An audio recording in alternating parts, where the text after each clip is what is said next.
Учениците од 4-та година во Каменичката гимназија кои што се обврзани да полагаат матура за да ја земат дипломата за завршено средно образование, пазарниот ден го искористија поради поголемата фреквентност на луѓе низ улиците да излезат пак на протест и искажат својот револт и незадоволство по ова прашање. Откако не добивме никаков одговор на барањето целосно да се укине матурата, направивме компромис и мислиме дека најлогично и најсолидарно решение би било да се усогласиме со скратена верзија на матурата,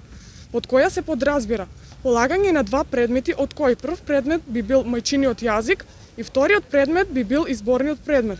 Исто така да остане опцијата за проектната задача. Очекуваме разбирање и брз одговор од страна на МОН. Пред се би го изразиле нашето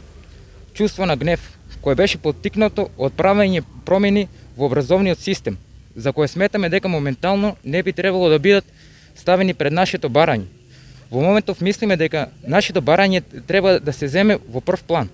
Побаравме одговори од страна на училиштето дали и како ќе се санкционира неоправданото отсуство на матурантите од онлайн наставата, кои што не беа расположени за давање на изјава за медиуми и не упатија на нивната официјална страна за се што не интересира, каде биле пласирани сите информации со кои располагаат и што треба да прават учениците, а станува збор за распоредот на пополнување пријава за матура, што ќе се одвива во 3 дена, 22, 23 и 24 декември, од 12 часот и 30 минути до 14 часот, по еден ден за секој клас, нормално со почитување и практикување на сите протоколи предвидени со Закон за заштита на здравјето од коронавирусот.